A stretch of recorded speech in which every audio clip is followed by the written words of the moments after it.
quiera utilizar o quiera preguntar algo, que levante la mano y le pasamos un micro a las doctoras. Sí. Di tu nombre. Sí, Hola, buenos días. Yo soy de Almería, me llamo Dolores Segura, tengo una hija con Angelman. Entonces quería preguntar si consideráis que es conveniente el hacerle un estudio genético a los hermanos, a la hermana en este caso. Y por otro, ¿cómo consideráis el reportaje que salió en El Mundo sobre el cannabis en los niños Angelman? Gracias. No hace falta hacer ningún análisis a los hermanos, porque nunca van a tener ningún problema. En las formas heredadas, dijéramos, el hermano ha quedado libre porque no tiene la enfermedad. Son los papás los que tienen riesgo para otros hijos, ¿de acuerdo? Y en las formas heredadas sí que los hermanos del progenitor portador serían los que hay que estudiar, no los hermanos del afecto. Tú me has preguntado los hermanos del afecto, ¿no? Claro. De los hermanos de la persona. Claro, claro. Una portadora de una mutación del gen V3A puede tener otra hermana portadora. ¿De acuerdo? Entonces, aquí... Claro, pero es así, la herencia en estos casos corresponde estudiarlo a los hermanos de la persona portadora. Los hermanos al afecto están libres de enfermedad, no tienen seguro ninguna alteración. El cannabis está por todos lados, es una cosa impresionante porque a nosotros nos están llegando peticiones de estudios no para síndrome de Angelman, sino para síndrome de Dravet, para espasticidad, para X frágil. Ahora tenemos como varios que están... Entonces, lo curioso también en esto es que todavía no explican bien por qué, el mecanismo fisiopatológico, cómo funciona, en cosas tan diferentes. Y a mí me genera todo tipo de dudas, pero muchas. Entonces, bueno, si alguien viene y me explica qué mecanismo tiene o cuál es la hipótesis y por qué específicamente para un problema, pues lo vemos, pero yo todavía esto no lo tengo. ¿Cómo se detecta en la pubertad? Porque se ha dicho siempre que en esa fase puede dejar de hacer falta la medicación porque baja la epilepsia. ¿Cómo se detecta eso, si el niño está medicado? Vosotros veréis que, bueno, hay algunos fármacos que limpian, lo que llamamos limpian el electro. Los fármacos lo que hacen es evitar que el niño tenga crisis, porque el tratamiento antiepiléptico no es curativo. El tratamiento epiléptico evita que tenga crisis cuando ese niño está en un momento en que tiene una predisposición muy alta a tener crisis. ¿Por qué sabemos que un niño tiene una predisposición alta a tener crisis? Porque la edad en la que tiene, hay un periodo de edad en la que si ya ha tenido crisis o ha tenido muchas crisis y es joven, sabemos que hay mucha más predisposición porque es la historia natural del síndrome de Angelman, porque tenemos un electroencefalograma donde tiene bastantes paroxismos, por lo tanto ahí ni nos planteamos retirar fármacos. Pero si este niño tiene 15 años, llevamos 5 años sin ningún tipo de crisis, tenemos un electroencefalograma que hasta el patrón que teníamos antes no vemos y que está muy bien, pues es un momento muy seguro de poder retirar. El fármaco no hace que el electroencefalograma esté estupendo y por lo tanto no te altera la decisión. Me gustaría, no sé, igual no me ha quedado muy claro. El triptofana, como acusamos tanto no dormir todos, me ha parecido muy interesante, pero me he quedado un poco cortada de información igual, o bueno, no sé en qué dosis, si es líquido, si es pastilla, si lo podemos comentar al neurólogo como una ampliación que quizás no sepan ellos. Realmente no hay todavía nada y yo creo que ahí tenemos una vía. No hay ningún estudio que vea si esto realmente tiene una eficacia, ¿no?, real. Pero el triptófano, por otras personas que conozco que hacen sueño, no solo en Angelman, sino en general, lo están utilizando también en otros trastornos del sueño que hacen este tipo de despertares y demás, y vemos que está funcionando, y yo me animé a utilizarlo porque es algo totalmente natural y además tiene sentido, es un precursor de la melatonina, también incluso mejora la serotonina, que mejora el estado de ánimo en principio. Y la verdad es que lo que estoy viendo es que en algunos pacientes sí que puede ir bien. Y estoy animándome a usarlo y por eso lo digo, porque no perdemos nada en probarlo y si a otro se anima a hacerlo también, y creo que lo que tenemos que hacer es algo un poquito más serio, eso está claro, y eso me toca a mí. Hay cápsulas. En principio damos entre 2 y 3 miligramos por kilo y se da una dosis al día. Son unas cápsulas que se abren y que se pueden dar por la mañana o por la noche indiferentemente. Yo habitualmente digo por la noche, y que en principio se puede haber efectos entre el mes, 2 meses, porque necesitamos, bueno, pues un poquito de que interfiera en el ciclo circadiano. Si tuviéramos un problema de sueño en el adulto, pues si queremos dar a largo plazo, pues utilizaríamos a lo mejor pues trazodona o mirtazapina a largo plazo, y para periodos más cortos fármacos como zolpidem o como lormetazepam, las benzodiazepinas. ¿Se puede probar con alguno de estos o está contraindicado? Solamente las benzodiazepinas.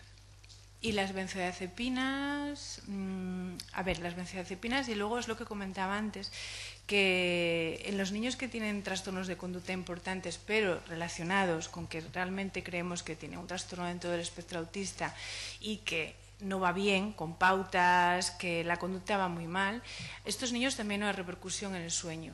Y yo lo que estoy viendo es que cuando empezamos a utilizar y te decides ya a utilizar a lo mejor el Risperdal, usándolo por la noche, aprovechamos también el efecto secundario, mejora la conducta, y yo creo que esto también repercute en el sueño en cuanto a hábito, y luego efecto secundario del Risperdal, que es la somnolencia, también nos ayuda. Y hay niños que les va bien, algunos. Otros, las benzodiazepinas, el Noyafren, cuando sobre todo está asociado a epilepsia. Y algunos cuando ya has probado todo lo demás, pero estos fármacos no los utilizamos en pediatría porque además tampoco... Pero no se utilizan porque no se utilizan. No los utilizamos, y en el Angelman no se suelen utilizar, y algunos que se ha usado en niños ya más mayores, entonces sí, pero cuando están cerca de la pubertad. Ya, pero digo, siendo hipnóticos muy útiles en el adulto, potencialmente podrían estudiarse. Sí, podría ser. Que no se ha atrevido nadie a hacer todavía. Vale, es que a veces pasan esas cosas, es decir, sí, que en determinadas poblaciones tenemos cosas muy útiles en otras poblaciones y bueno, como es un niño, claro, no probamos. Bueno, utilizamos dosis menores, utilizamos... Esto pasa en pediatría. Sí. ¿Existe alguna relación en si se toman antiepilépticos? ¿Pueden provocar tener los leucocitos elevados constantemente? ¿O existe una relación directa? ¿No la hay? Elevados, no. Leucopenias, o sea, disminución de los leucocitos, sí, que hay antiepilépticos. Reducción, no disminución, pero leucocitosis no. O sea, no es algo directo, la causa-efecto viene de quizás de otra... Sí, no, antiepilépticos de los que utilizan, sí que puede dar una bajada de leucocitos, pero una subida no. Vale. Y lo que te había preguntado antes es algo natural. ¿Es algo?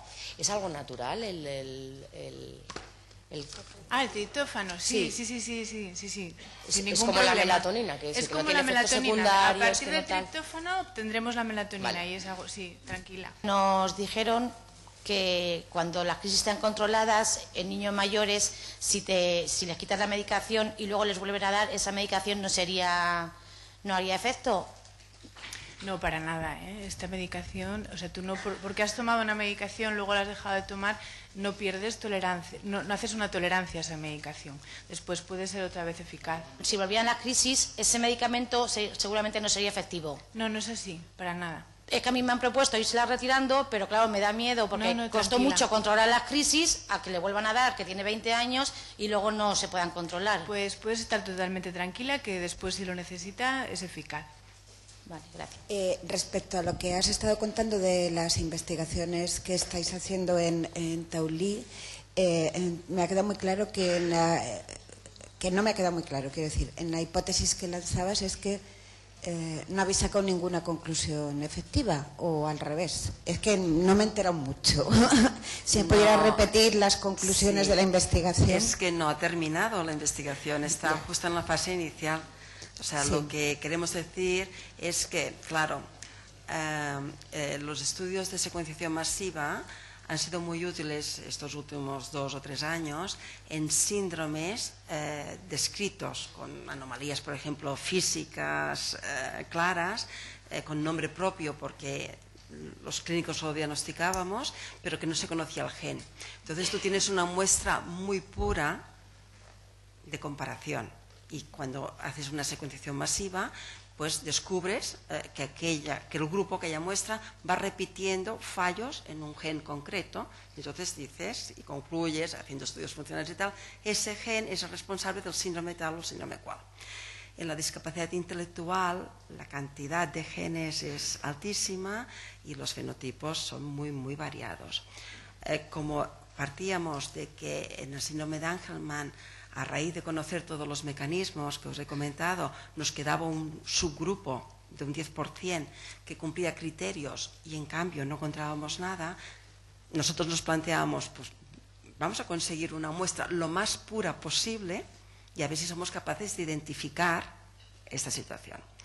Evidentemente, el crecimiento ha sido tan exponencial que nos hemos encontrado que en el momento que tenemos la muestra, primero lo que hicimos es asegurarnos de que realmente pues no tuvieran alguna alteración en V3A, que en aquel momento que habíamos hecho el estudio no lo teníamos todo incluido, que no hubiera, no sé si lo conocéis, hay una técnica nueva que se llama array cromosómico, que está dando un porcentaje elevado de diagnóstico en discapacidad intelectual. Esto lo hemos hecho, todo esto asistencialmente.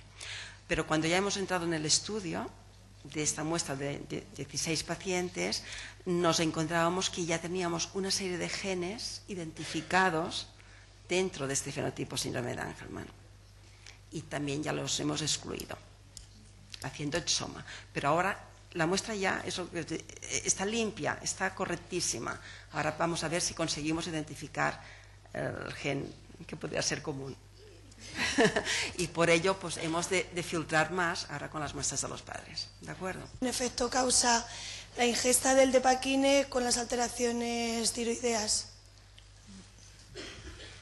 Sí, en el Depakine habitualmente muchas veces encuentras una elevación de la TSH que regula, ¿no? Esto, y esto es como un efecto secundario que se puede ir controlando si no hay una alteración en las otras hormonas, en la T3 y en la T4, depende de cómo sean, y a veces puedes encontrar esas pequeñas alteraciones pero que no repercuten en la función tiroidea y que el rendimiento de la glándula es normal y que no se produce ninguna alteración en esta función, pero sí. No la causan, pero pueden empeorarla. O sea que no la causan. Sí, que la empeore. Mira, no te veía. Hola. Hola. Sí que la pueden empeorar, sí. Gracias. Nada. Agradeceros a las dos, tanto las ponencias como las preguntas y contestaciones que habéis realizado, y os invito a que sigáis escuchando las ponencias.